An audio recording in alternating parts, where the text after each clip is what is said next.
नमस्कार दोस्तों, कैसे हैं आप।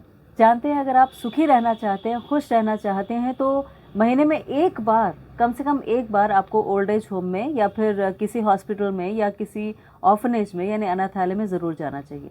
क्योंकि वहाँ जाकर आप ये समझ पाते हैं कि आप कितनी अच्छी कंडीशन में जी रहे हैं और आपका पर्सपेक्टिव अपनी ही लाइफ को लेकर चेंज हो जाता है। और ऐसा ही पर्सपेक्टिव चेंज करती है भगवद गीता भी, जो हमें बहुत सारे अलग अलग एंगल से सोचने पे मजबूर करती है। जैसे अगर हम ओल्ड एज होम की बात करते हैं, तो अक्सर ओल्ड एज होम में जाकर हम बहुत ज़्यादा सिंपैथेटिक हो जाते हैं। हम ये सोचते हैं कि देखो, पेरेंट्स ने इतना बड़ा किया पाल पोस के, उनका खून है, उनके बच्चे, और इतनी उम्मीदें बच्चों से होती हैं, लेकिन बच्चे जो हैं उन्हें यहाँ छोड़कर चले गए।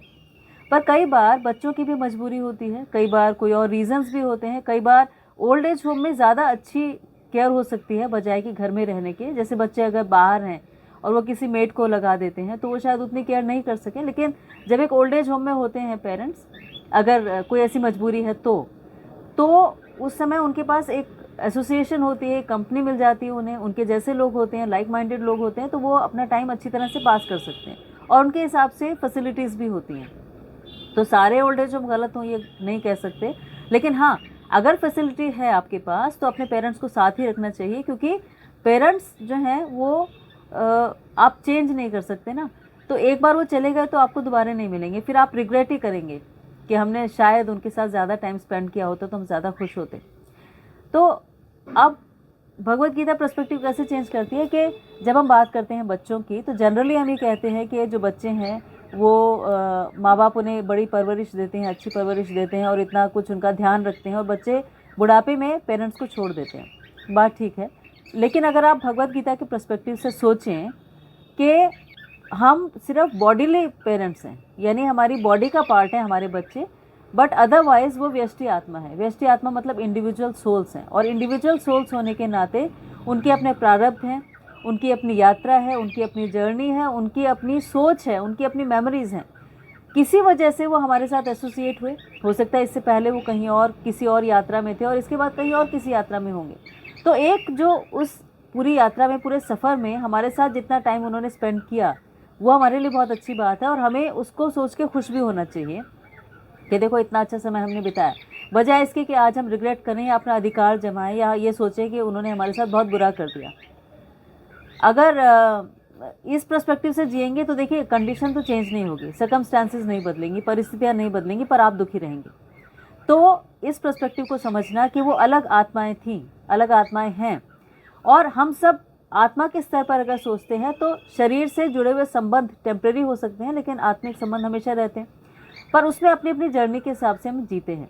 तो आज का श्लोक भी कुछ ऐसे ही है कि हमारी जो आत्मा है, जो इटर्नल है, यानी हमेशा शाश्वत है, हमेशा रहने वाली है, उसका प्रारब्ध अपना है, उसकी अपनी यात्रा है, अपनी जर्नी है, और हर एक आत्मा जो हमसे जुड़ी हुई है उसकी भी अपनी अपनी जर्नी है। इसीलिए अगर हम बॉडीली लेवल पर सोचते हैं और बहुत ज़्यादा उम्मीदें उनसे बांध लेते हैं तो फिर हम दुखी भोगेंगे, इससे ज़्यादा कुछ नहीं होगा।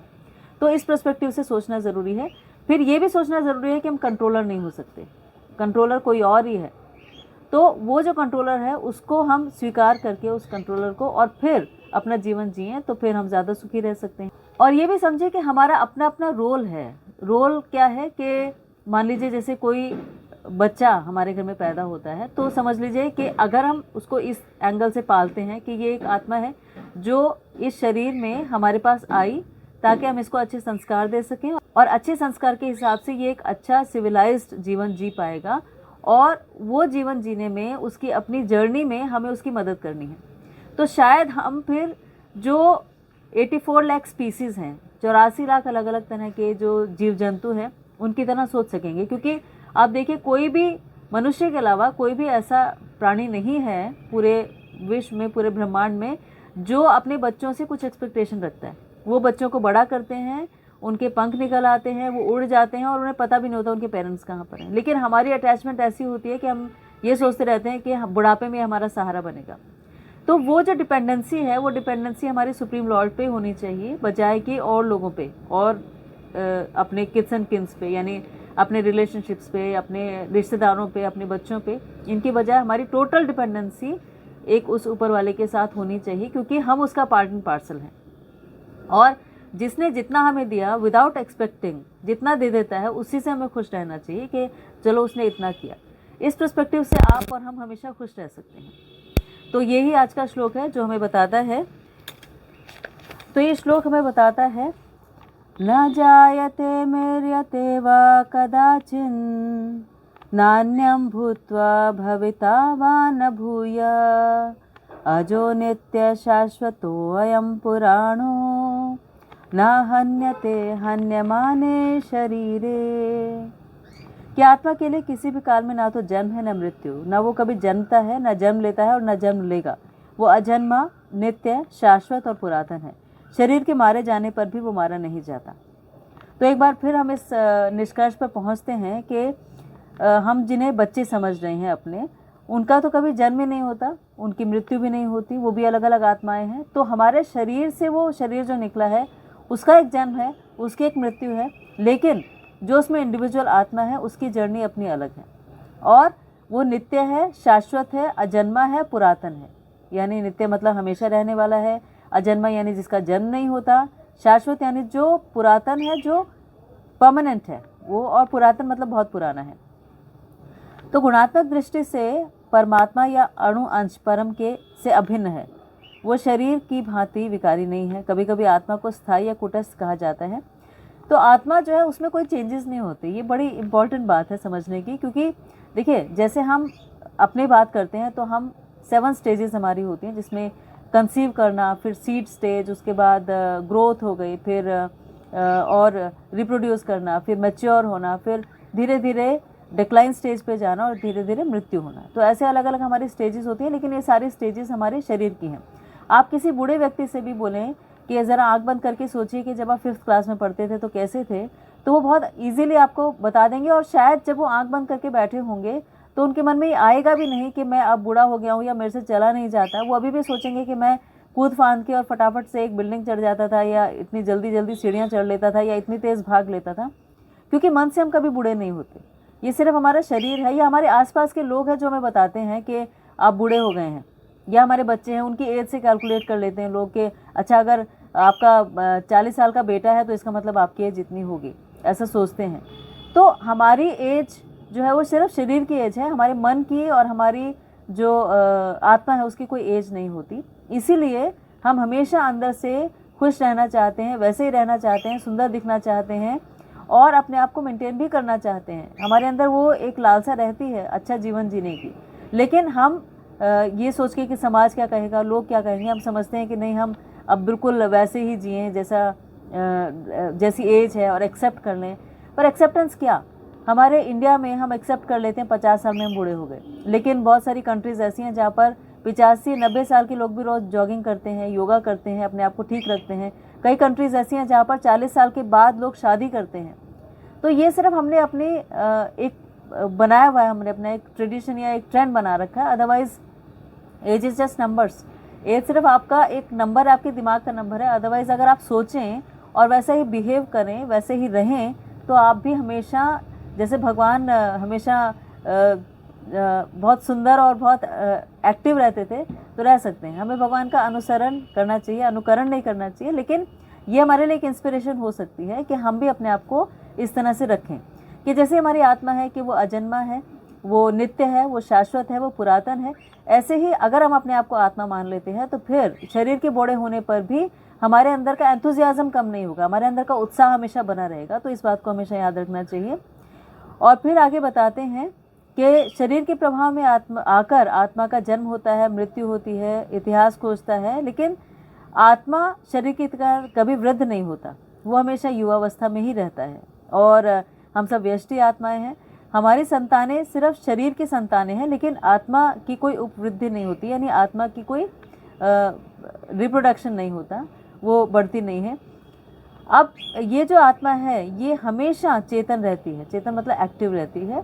इसीलिए आप ये समझिए कि जैसे मान लीजिए ब्रह्म ज्योति की अगर हम बात करते हैं, तो अगर किसी व्यक्ति को ये कहा जाए कि आप ब्रह्म ज्योति में चले जाइए और वहाँ पर जाकर आपको 10 लाख साल तक किसी एक कमरे में रहना है जहाँ पर कोई भी नहीं है, तो और या फिर ये ऑप्शन दिया जाए कि आप पृथ्वी पर रहिए और यहाँ पर आपको सारी डिस्टर्बेंसेस मिलेंगी, मच्छर भी काटेंगे, लोग भी कुछ भला बुरा बोलेंगे, कुछ अटैचमेंट्स होंगे, कुछ डिस्ट्रैक्शंस होंगे, सब होगा, तो आप क्या जीना पसंद करेंगे? तो आप कहेंगे कि हम पृथ्वी पे जीना पसंद करेंगे बजाय 10 लाख साल तक एक कमरे में अकेले रहना, है ना। तो क्योंकि आत्मा का जो स्वभाव है वो एक्टिव रहना है, और एक्टिव वो तभी रह सकती है जब उसके आसपास कुछ हो। अकेले उसके पास एक्टिविटी नहीं होगी, इसीलिए वहाँ से परेशान होकर वापस पृथ्वी पे आएगी। तो उस एक्टिविटी को समझ के हमें हमेशा किसी न किसी चीज़ में एंगेज रहना चाहिए, और सबसे अच्छी एंगेजमेंट यही है कि हम अपने आप को पहचानें, आत्म साक्षात्कार करें, जिसे अथातो ब्रह्म जिज्ञासा कहा जाता है। और धीरे धीरे वो हमारी जर्नी को एक्सप्लोर करता है, हमें बताता है कि हमारी यात्रा कहाँ से शुरू हुई थी, कहाँ ख़त्म होगी, और क्या क्या हमें करना है अभी। तो वो सारी इंस्पिरेशन हमारे अंदर से आती है, कोई बाहर से कोई इंस्पायर नहीं करता किसी को, कोई मोटिवेट नहीं कर सकता, पर वो इंस्पिरेशन हमें अपने आप लानी पड़ेगी। और इसीलिए अपने आप को एक्टिव रखना ज़रूरी है, अपनी बॉडी का ख्याल रखना ज़रूरी है। हम जनरली जैसे जैसे उम्र बढ़ती जाती है अपनी बॉडी का ख्याल रखना बंद कर देते हैं, एक्टिव नहीं रहते, हमें लगता है अब तो सब हो गया, अब क्या ज़रूरत है। लेकिन नहीं, आप रेगुलर योगा कीजिए, आप एक रेगुलर रूटीन बनाइए मेडिटेशन का, आप रोज़ वॉक पे जाइए, लोगों से मिलिए, खुश रहिए, अपने आप को बहुत अच्छा दिखाइए। फील गुड फैक्टर उसी से आता है कि आप अपने आप को अच्छी तरह से तैयार होते हैं, कहीं बाहर निकलते हैं, लोगों से मिलते हैं, तो अपने आप खुश रहते हैं। तो बजाय ये सोचने के कि बस अब रिटायरमेंट हो गई और हम एक जगह बैठ जाएं और अब हमें कुछ करने की ज़रूरत नहीं है, अब तो पैसा भी नहीं कमाना, बच्चे हमें छोड़ के चले गए, ओल्ड एज होम में है, ये सब की ज़रूरत नहीं होती। अगर आप आत्मिक लेवल पे अपने आप को सोचते हैं, आत्मा के स्तर पर सोचते हैं, तो ये बुढ़ापा आपके शरीर का है, आत्मा का नहीं है। तो इस बात को हमेशा ध्यान रखना चाहिए। तो इसीलिए भगवान जो हैं वो हमारे हृदय में विद्यमान रहते हैं, और जो हमारी आत्मा है उसको हम तभी समझ पाते हैं जब हमारे पास भगवत कृपा होती है, यानी हम उस चैत्य गुरु से जुड़ते हैं। चैत्य गुरु हमारे हृदय में जो परमात्मा है उनको चैत्य गुरु कहा जाता है।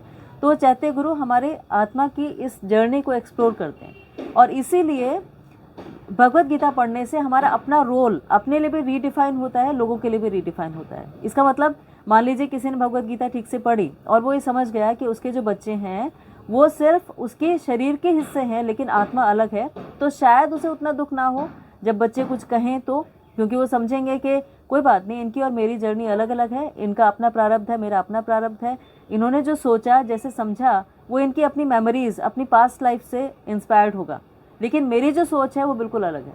तो हमारी रिस्पॉन्सिबिलिटीज़ होती हैं, हमारी ड्यूटीज़ होती है कि हम अपने बच्चों को बहुत अच्छे संस्कार दें, लेकिन ये भी एक ड्यूटी होती है कि हम उनसे बहुत ज़्यादा एक्सपेक्टेशंस ना रखें, उनको उनकी जर्नी के हिसाब से चलने दें। और जब हम ऐसा करना शुरू कर देते हैं तो फिर हमारी जो आधे दुख होते हैं वो ख़त्म हो जाते हैं, क्योंकि तब हमारी डिपेंडेंस उनके ऊपर नहीं रहती, और यही कोशिश होनी चाहिए कि हमारी डिपेंडेंस कम से कम हो। आज के श्लोक में हमने क्या देखा कि बॉडी जो है उसमें चेंजेस इनएविटेबल हैं, यानी होंगे ही होंगे, कि वो एक कंसेप्शन स्टेज से, सीड स्टेज से, ग्रोथ स्टेज से, रिप्रोडक्शन से, मैच्योरिटी स्टेज से डिक्लाइन स्टेज तक जाएगी ही जाएगी। और आत्मा है जो वो इटर्नल है, उसमें कोई चेंज नहीं होगा। तो हमारा फोकस किस पे होना चाहिए? उस पे जो अनचेंजेबल है, यानी जो बदलने वाला नहीं है। दूसरा ये कि हम कंट्रोलर नहीं है, कंट्रोलर कोई और है, और वो कंट्रोलर हर आत्मा को कंट्रोल कर रहा है परमात्मा के रूप में, और हर एक के हृदय में है। इसीलिए हमारा जो शाश्वत संबंध है वो उस परमात्मा से है, ना कि बाकी आत्माओं से। बाकी आत्माओं से है, लेकिन वो ऐसे हैं जैसे कि एक नदी है, नदी के किनारे बहुत सारे तिनके इकट्ठे हुए, और जब एक लहर आई तो सारे तिनके बिखर गए। तो ऐसे हमारे फ्रेंड्स, रिलेटिव सब हैं, जो हमारे आसपास लोग हैं, वो उस तिनके की तरह हैं कि सब एक जगह इकट्ठे हैं, इसलिए हमें लगता है हमारे अपने हैं, लेकिन जब कोई बड़ी लहर आती है तो सब अलग अलग हो जाते हैं, और फिर किसी और किनारे पे किसी और के साथ जुड़ जाते हैं। तो ऐसे हम अलग अलग शरीर में, अलग अलग जन्मों में अलग अलग लोगों से मिलते हैं, बिछड़ते हैं, और अगर हमारा किसी से बहुत ज़्यादा एक इम्प्रेशन रह जाता है तो वो हमें अगले जन्म में फिर से मिल जाते हैं। इसीलिए हमारी जर्नी सबकी अलग अलग रहेगी, और यही भगवत गीता हमें सिखाती है।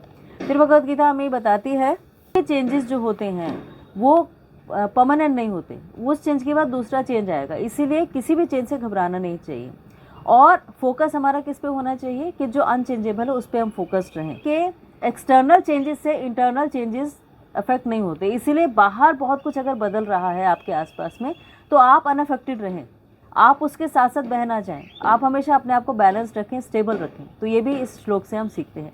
तो ये सारे लाइफ लेसन इस श्लोक से हमने सीखे। इसके बाद आगे क्या होता है वो हम पढ़ेंगे।